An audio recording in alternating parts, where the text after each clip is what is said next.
जय जय श्रीमन नारायण। मैं सीता श्रीनिवास। आज मैं आप सबको बताऊंगी करवा चौथ की पूजन विधि क्या है। करवा चौथ के दिन छलनी से चाँद को क्यों देखा जाता है, छलनी से चाँद के दर्शन क्यों किए जाते हैं।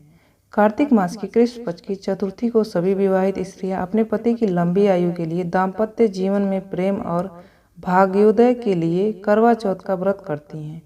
वहीं करवा चौथ दो शब्दों से मिलकर बना है।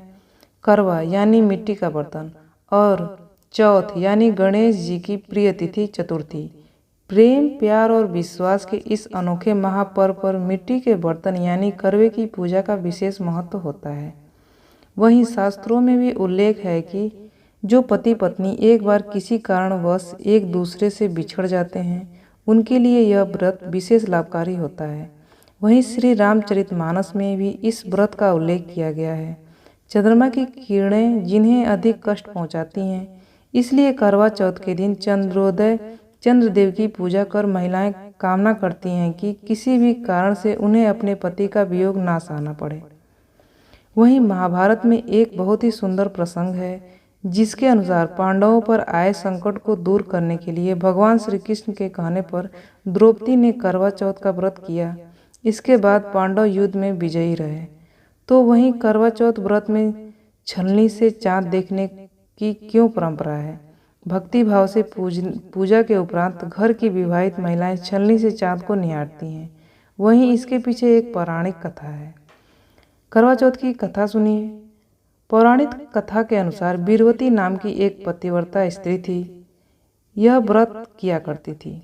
भूख से व्याकुल होकर बीरवती की हालत उसके भाइयों ने यह सहन नहीं कर पाया, अतः उन्होंने चंद्रोदय होने से पहले ही एक पेड़ के ओट में छलनी लगाकर उसके पीछे अग्नि लगा दी और अपनी प्यारी बहन से आकर कहा कि देखो, चांद निकल आया है, अर्घ दे दो।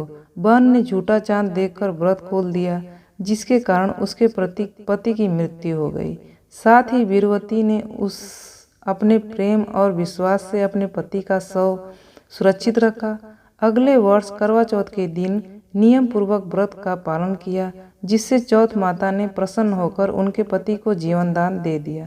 तब से छलनी में चांद देखने की परंपरा शुरू हो गई। सदियों से ये परंपरा चली आ रही है। वहीं विघ्नहर्ता गणेश जी का करवा चौथ पर विशेष महत्व है। नारद पुराण में नारद जी ने स्वयं कहा है कि महिलाएं सुंदर वस्त्र आभूषणों से सुसज्जित होकर भगवान गणेश और भगवान शिव, पार्वती एवं कार्तिकेय की पूजा करने से मनवांछित फल की प्राप्ति होगी उनको।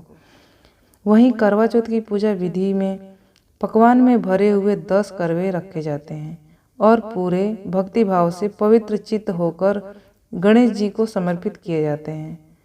समर्पण के समय कहा जाता है कि भगवान गणेश मुझ पर प्रसन्न हो। ऐसी वाचना करते हुए सुहागिन स्त्रियों में फिर उन करवों को बांट दिया जाता है। रात्रि में जागरण के पश्चात भगवान रजनीश यानी कि चंद्रमा को अर्घ प्रदान किया जाता है। अर्घ प्रदान कर पूजन विधि में मन ही मन मनवांछित कामना की पूर्ति के लिए यह व्रत पूरे भक्ति भाव से किया जाता है। ये जानकारी आपको कैसी लगी? इस तरह की जानकारियाँ पाने के लिए आप इस चैनल को सब्सक्राइब कर दीजिएगा। आपका दिन शुभ हो, आपका दिन मंगलमय हो। इसी आशा और आशीर्वाद के साथ इस वीडियो को समाप्त करती हूँ। जय जय श्रीमन नारायण।